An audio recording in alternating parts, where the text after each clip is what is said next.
money is won and lost in your ability to follow up.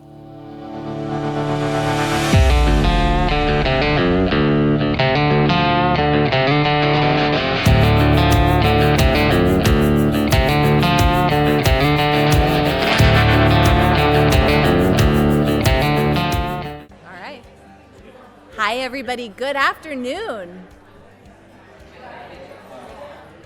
Welcome in. So glad you made it in. This is going to be such a fantastic session.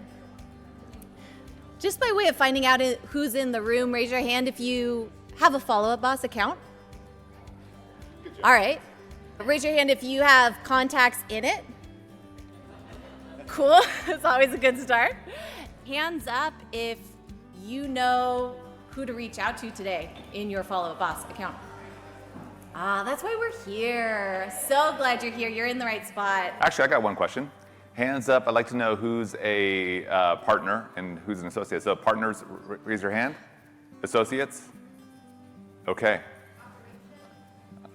Most important right there. Okay, good to know. Love it. Well, let me introduce you, Mark Daya, founder, team lead of Sac Platinum Realty based out of Sacramento, California. 19 years in real estate? Yes. Last year, your team of 10 closed 105 units. Yes. And using Follow Up Boss for 7 years, if you were in the main session today, we were interviewing founding partners way back who initially started with Side at the very beginning. You might have caught Kelly Griggs saying, well, I called up Mark to see what he was doing every day. This is the Mark. That was really nice of her. So I'm very glad that you guys are here today. So grateful, Mark, for you volunteering your time to actually share with a broader audience maybe what you shared with Kelly. I'm really excited to share with it, I'll be honest with you guys. I mean, I've been doing this for a while, right? I've been using Follow Up Bosses for 7 years, and I haven't been using Follow Up Boss to the most that you possibly can until a few years ago, maybe 2-3 years ago, where I really was able to kick things into gear, where I had that aha moment myself. And when Kelly asked me about it, I was so excited to tell her about my aha moment, and then she had an aha moment. And I even went over to, not only to help Kelly teach her personally on that one, but I also did a team training for her and her whole crew, and showed them exactly what we're gonna be showing you guys today on how to best use Follow Up Boss, really streamline your process, really focus on productivity. That's a really big thing for me. In fact, I'm going to be one of the productivity coaches in the Partner Up, and Follow Up Boss is just going to be one segment of the overall course.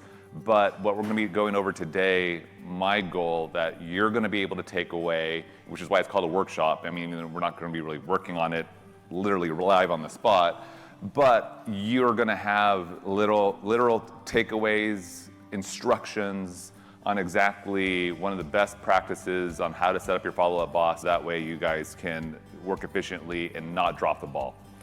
I could tell you guys stories specifically of people who I've mentored and helped who call me back 2 weeks later like, I just picked up 4 escrows because I just followed your system, and I wouldn't have called those people if I didn't implement those changes to my Follow Up Boss. Now I did, I started doing it, and I started following through. And I'm now have more money in my pocket because of it. And so that's my goal for you guys today. Yeah, that's a literal coaching call you've had. Yes. Perfect. So how did you start using your CRM, Mark? Like everybody else, not knowing what to do, right? Follow Boss is user-friendly, right? Let's be real about it. You don't have to think too hard about it. But you see there's some default smart lists over there, and that helps. But it's how you use the smart lists and how you use it to govern your day. So in the beginning, honestly, I really didn't know too much about how to best use it, and I struggled a bit with it. Hopefully, you're going to be able to learn from my mistakes. We're going to figure out how to hack the Follow Up Boss, show you exactly, who to call, when to call, setting up your call list, which is the second part of part 1. And then you're going to have making the system, really reflect your business. All of you guys might not look exactly the same with how you guys want to set this up, but I'm going to give you the overall general template of how you're going to be able to take this information and customize it for your own business. Just so everybody knows in the room, this system, is it anchored to a certain type of lead? No, this could be much more generalized. So let me take a step back and tell you a little bit about my lead flow coming in. I use Follow Up Boss, I have Zillow Flex. I'm a Zillow Flex partner in the Sacramento area. We do have a lot of leads coming in from that source. I also have tacked on Ylopo. I have Ylopo coming in with the Facebook and PPC leads. And then on top of that, I have all the other like referral exchanges and all the other home lights and a lot of that stuff. Along with some other lead sources that are coming in, I do use Follow Up Boss. This is a major point for you guys. I am a team where the team leader provides leads.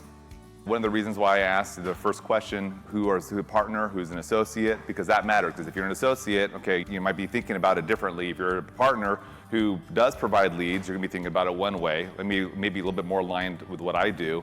But if you're an associate and you're just trying to manage your own lists and your team leader provides you the mentorship but doesn't necessarily provide you leads, you're gonna have a lot of takeaways from this on how to implement your follow-up better, because we all know money is won and lost in your ability to follow up.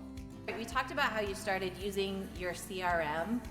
Let's actually get in, and you referenced this thing called a smart list. What I would recommend personally, erase them all. Go to your managed lists, delete all of it, and you're gonna start it from scratch.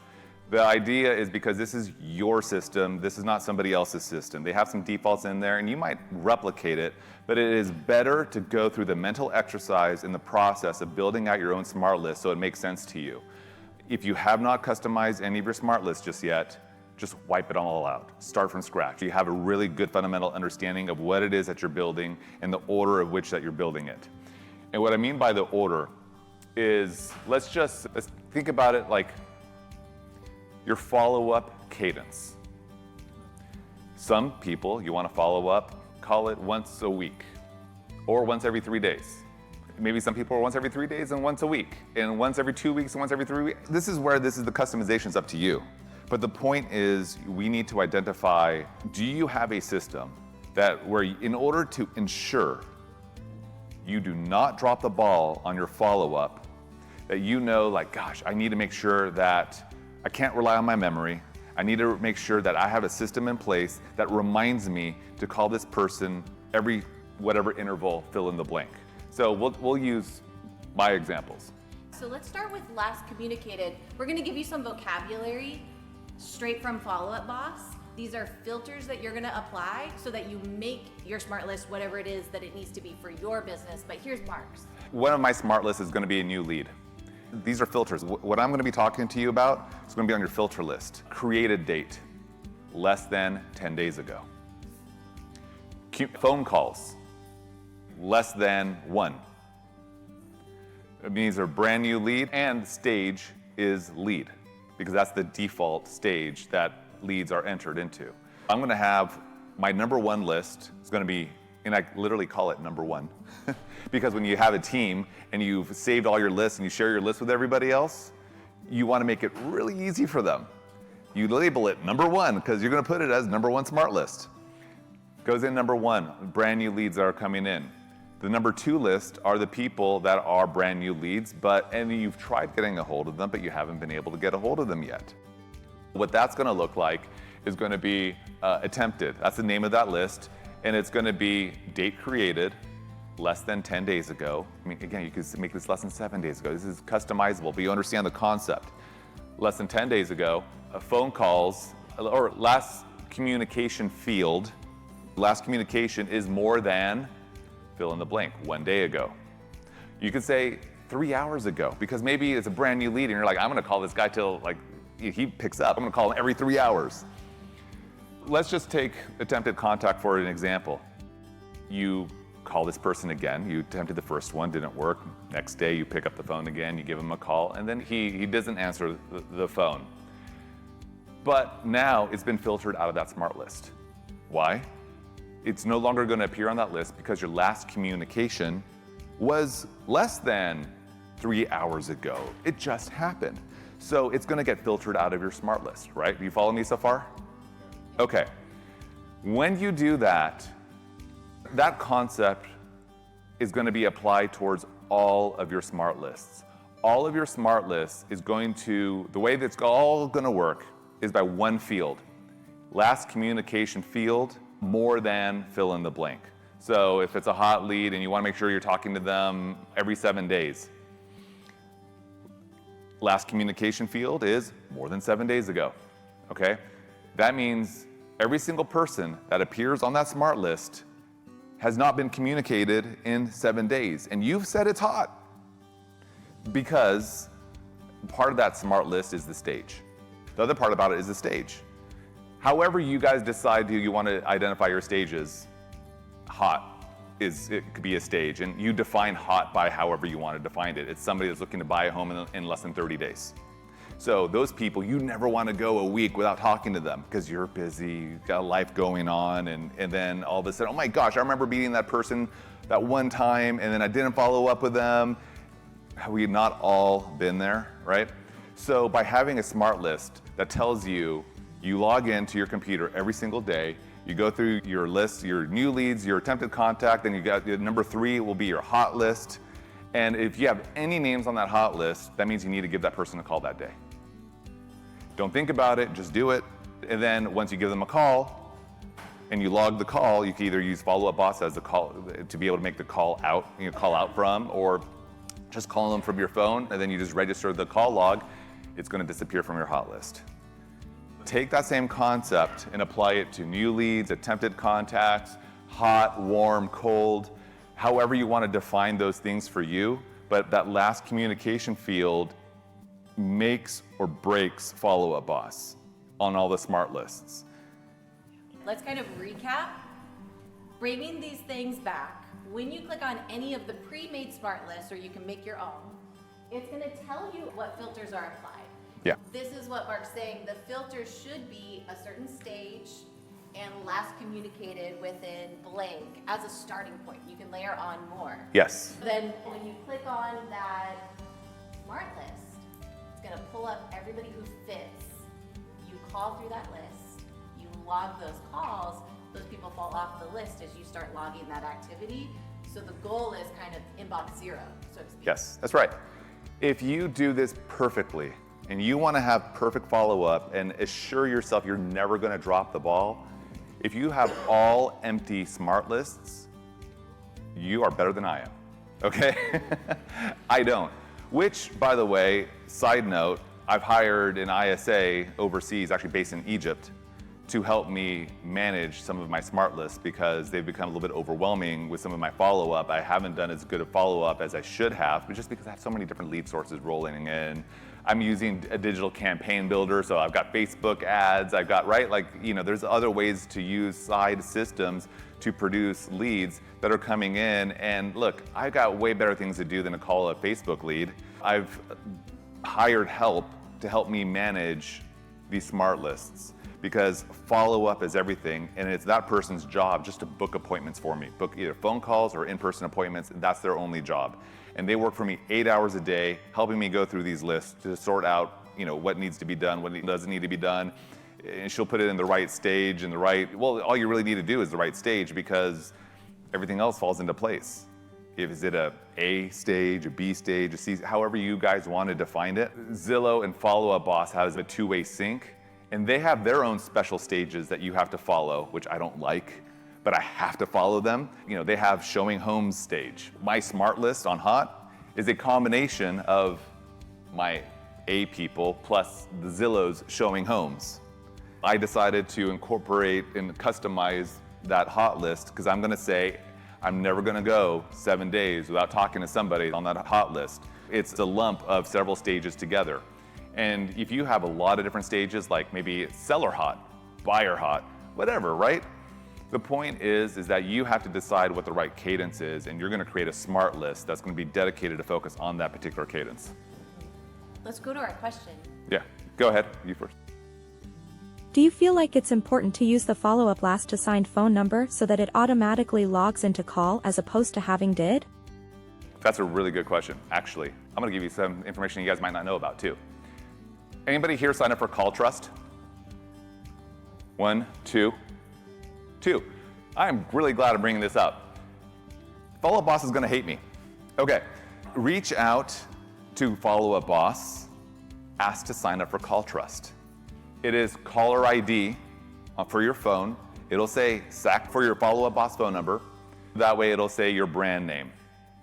It works for T-Mobile and Verizon. Does not work for AT&T. It's for your follow-up boss system.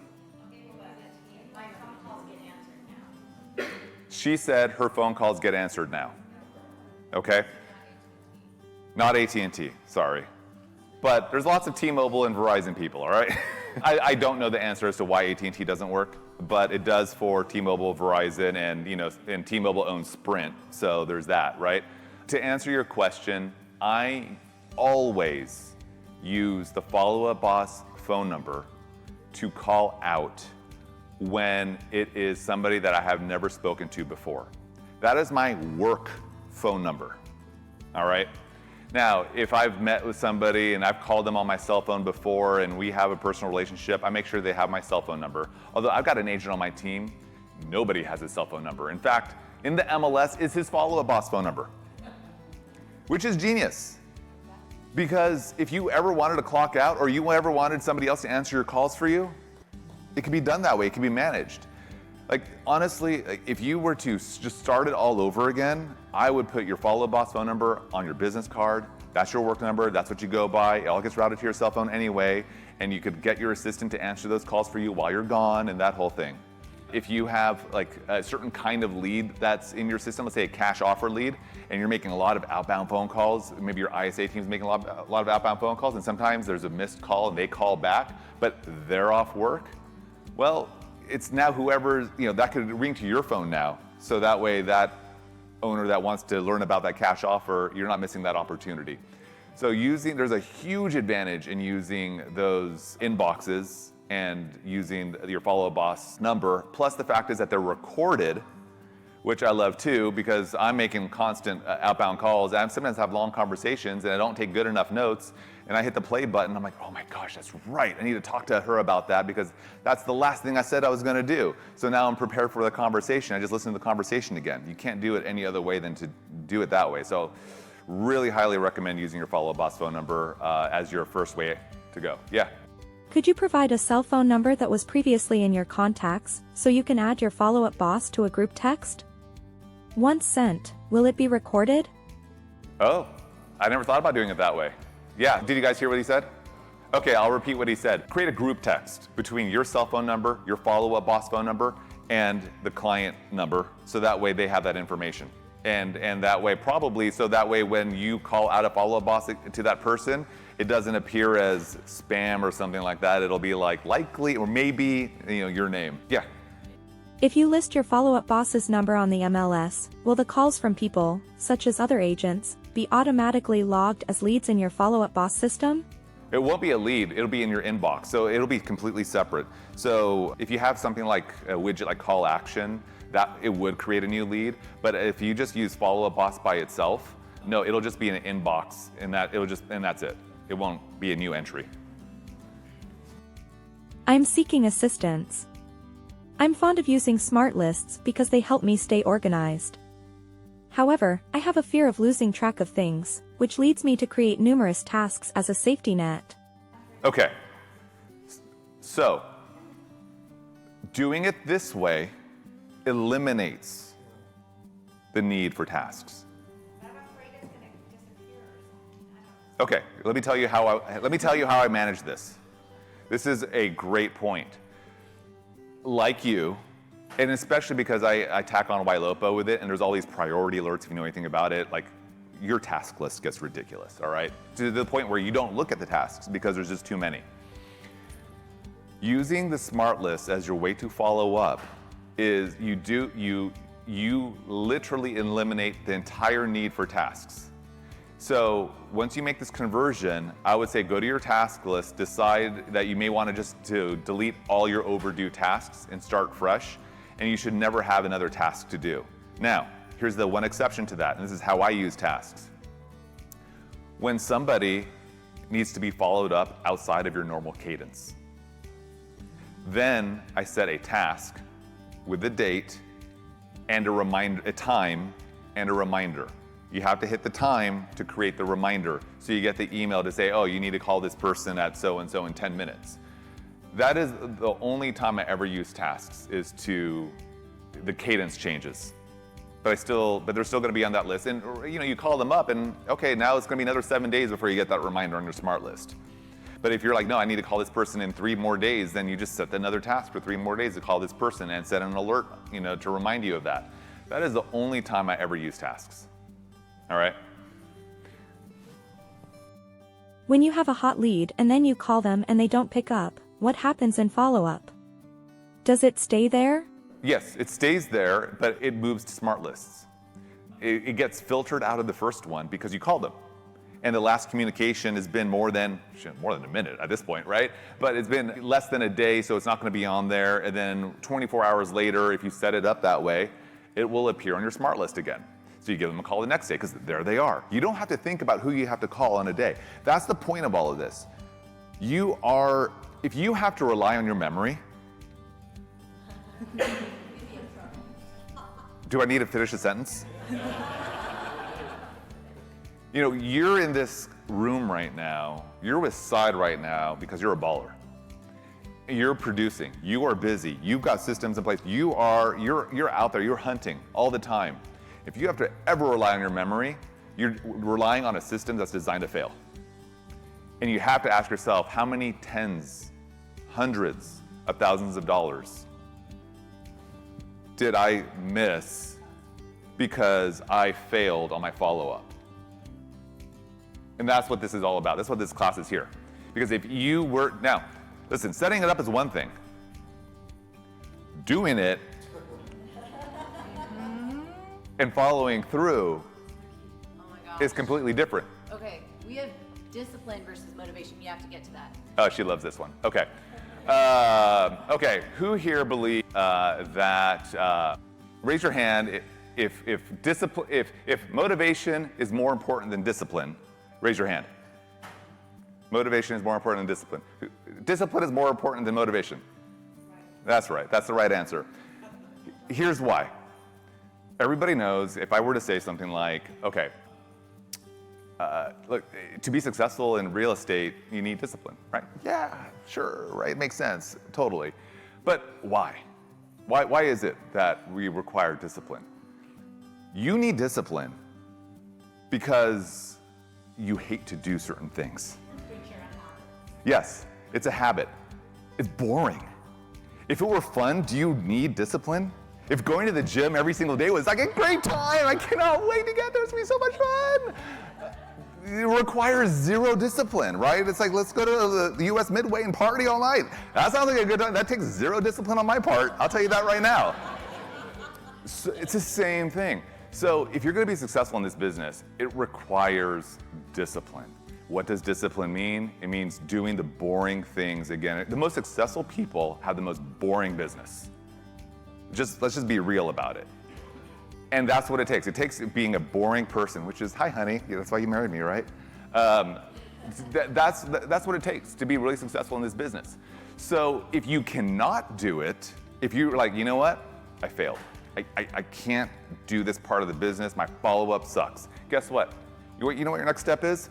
You're gonna hire somebody to do it for you. Because it has to be done. It is the most profitable part of your business, is your follow-up. And if you're not gonna do it, somebody has to do it. Just don't even like kid yourself. Like, I'm gonna get to it one day, I'm gonna get to it, I'm gonna get to the gym, today's the day, right? It's the same thing. Look, if you're not gonna do it, be real with yourself. Look at yourself in the mirror. You either decide to make that change, however it is that we're gonna do that, or you're gonna hire somebody to do it. In which case, my list became so unwieldy that I felt the need that it was gonna be easier for me just to hire somebody to start sorting through it. Because honestly, what I wanted to do is I want to focus more on my sphere and my follow-ups. I have enough past clients I should never have to deal with an online lead again, right? So my attention's gonna go there, but yet I still have all these opportunities over here. What am I gonna just burn hundreds of thousands of dollars? No. I'm gonna spend $6 an hour, make sure that my ISA, based out of Egypt, she's got this great accent, it's really cool, I love it. And she's making these phone calls to all those people, and then she's booking my calendar with appointments. Like today, I think I've got like about 6 appointments she booked for me today already. I mean, this is awesome. Right now, I don't know if there are phone calls or meetings. I haven't looked into that carefully, but I just see the emails, appointment. I'm like, this is what I'm talking about. I'm over here learning, and somebody else is making me money. So you either have more time or money. If you've got the time, put the time into it. If you've got the money and not enough time, spend the money to make more. Right? Does that make sense? So you mentioned your repeat referral clients, your past client database. Yeah. What would you have your smart list look like to work that part of your business? Sure, same concept. It's going to be stage, call it closed, call it past client, call it however you decide you want to customize it for yourself. Maybe you have a couple different names for it. I don't know. It's up to you. But then last communication more than 90 days ago. So this reminds me, I need to touch base with my past clients at least once a quarter. Now, you're gonna get all excited. I'm gonna make that smart list. I'm gonna make a bunch of phone calls today, and good job. But you know what? Let me warn you. 7 days from now, you're gonna be like, oh my God, that's a big, long list of people I need to call right now. So if you're gonna start doing, when you guys start doing this, okay, this is non-negotiable. Have non-negotiables with yourself. Seriously, decide that this is a non-negotiable in your business. And when you go back to do it, maybe hit 10 people only today, the first day. Because if you hit 50 people today, and you're like, I'm super motivated right now, not disciplined, you're motivated, 7 days from now, or whatever the cadence is, you're gonna have another 50 people to call. And you're gonna be like, oh, that's overwhelming. And it's gonna be like your overdue tasks. And you're just gonna forget it. Just slow and steady. Just develop those habits. These are some of the micro habits that you're gonna start developing in the day to get yourself to the place where you can have that consistent follow-up. Consistency is the key. Discipline is the key. Building a boring business is the key. And I say that facetiously, but you understand there's truth like in what I'm saying.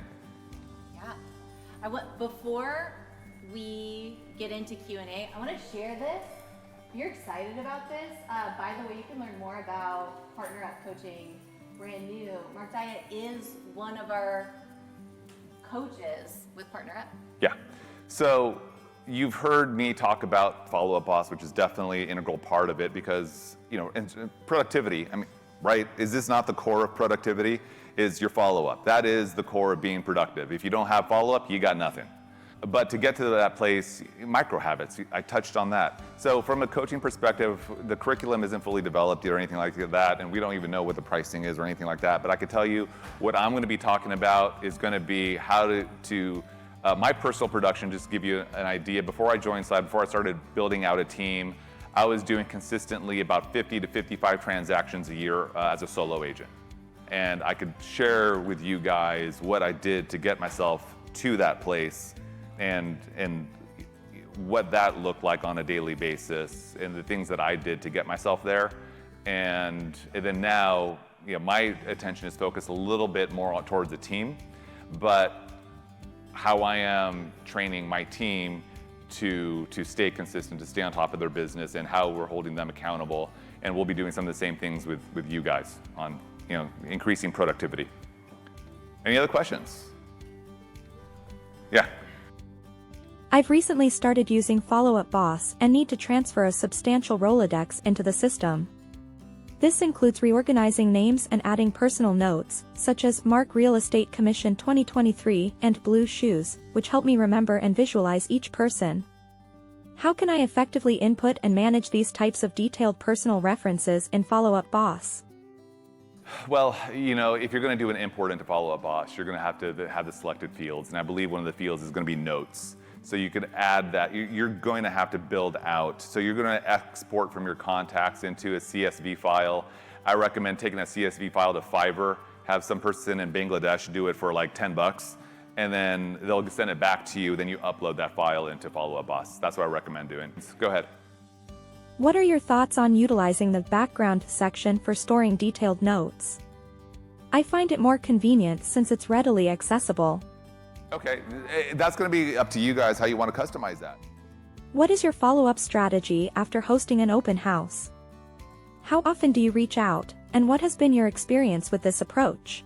So it depends on the conversation that I had at that point in time. Because are they a tire kickers? Probably going to, if they're a tire kicker, I definitely want to like hit them up that first week. Within the first like maybe 3 days of that open house, I'll make sure that they go there. And then what I'll manually do, because I'll put them in as hot, it reminds me to call them one time. Then after that second conversation that I have with them over the phone, then I change the stage to the appropriate stage. Okay, my next call with them is going to be in 2 weeks. So my smart lists, or it's 3 weeks or 4 weeks, whatever, then I'm going to change the stage so that way I know it's going to be picked up by that smart list over there, and it's going to remind me to give them a call every 30 days. So have that one follow-up phone call it hot out the beginning, but then you're going to sort it from that point moving forward. The call list is highly effective for quickly completing numerous calls, which I find to be excellent. However, when it comes to sending out a mass email, I'm curious if there's a recommended procedure for distributing a mass text. Is there also a third method of communication that we could consider? Yes. FCC rules. That follow-up boss is really careful about creating a text messaging campaign and mass text messages. They want nothing to do with that. So if you were to, a couple off the top of my head, Agent Legend, Call Action, Jesse at Call Action. Do you guys know Call Action? Have you guys know? Okay. Follow Call Action on Facebook. The owner, Jesse, he's as smart as they come. Even if you don't use the product, just his information, and he's wise. Like, really, really intelligent. Follow him, see what he says. But Call Action is if you go to your integrations, you can see there's a list. One of the options is Call Action. And that is a really nifty tool. It is. I just canceled it because I wasn't using it to its fullest potential. There's just too many things, right? But you can create mass texts out of that. You can create texting campaigns out of that. That's a solution. How did your team respond to the integration of the follow-up boss number, particularly in terms of their efficiency and task management? It's simple because I tell them, listen, I understand you have existing relationships. You like to use your cell phone. I get it. But for all the people that you've never contacted before, use Follow-Up Boss. Record the call. It's going to help you. It's just going to help having that call recorded. You can listen back to it. And look, it's a good training opportunity too. Let's be real. Like, we think we're really good until we get somebody else listen to it and they can provide us some constructive feedback. And you're like, that's how you can get better. So do it for yourself and have it recorded. Or you might even train yourself. You're like, oh my God, that was awful. And you'll make modifications. When it comes to action plans, what are your specific needs? Does your calendar categorize contacts as hot, warm, cold, and nurture? Are these categories something you've developed over time, or are they a recent addition to provide clarity for your team? Okay, I'm not getting paid to say this, but how many of you guys heard of Key Technologies? Yep, okay. KEE. Key Technologies, she's gonna like hate me or love me, whatever. She creates these, you basically buy for $800. She'll set your account up with automations and action plans. She's going to build similar smart lists to what I've discussed. But I feel it's really important for you actually, instead of her building it for you, I feel it's really important for you to build it yourself. Because when you're going through it, there's this kind of methodology that you're going to be going through, and you're going to get it. You're like, no, when that person, I need to make sure that I'm talking to that person every 3 weeks, and those are the people that are from maybe this source or this category. Again, the key to everything is that last communication field. This individual has proven to be profitable for me, simply from one PDF we discussed at the airport, so I suggest you pay attention to his advice. He recommends transitioning your team to a model that utilizes a boss phone number, which includes a leaderboard feature. Incorporate this into your daily metrics to track the volume of calls each employee makes. If you're not tracking calls on your cell phone, you won't be able to measure progress towards your income goals. Therefore, it's essential to use Follow-Up Boss. It took approximately a year to achieve full adoption of this system because team members were becoming frustrated with not receiving recognition for their efforts. To ensure credit is given where due, use the boss phone number to tag the team leader in both your best and worst calls of the day. Additionally, for open houses, assign specific phone numbers to the responsible agents. Set a distinct ringtone on your phone for the open house sign number, so you can immediately identify such calls. The agent listed on the MLS component should have a separate, identifiable phone number. This method ensures that the calls are not considered spam and are properly attributed to the right activities. Your yard sign, I know it's all printed and there's nothing you can do about it now, but your yard sign should be a Follow Up Boss phone number. Or add a rider onto it, whatever it is. Think about your Follow Up Boss, think of it in a different way. I mean, think about all the different kind of mailers. You want to track phone numbers and all that stuff. You want to make sure that everything gets handled a certain way. Your Google phone number should be your Follow Up Boss phone number. That's a big one. Your Google phone number should not be your cell phone number. It should be a Follow Up Boss phone number. So it's named Google, like create a new number, new inbox in Follow Up Boss, Google profile. That's what it's called. Like, start thinking about it in those terms. Thank you, everybody, for making the time to be here for this particular session. If you have, yes, round of applause for Mark.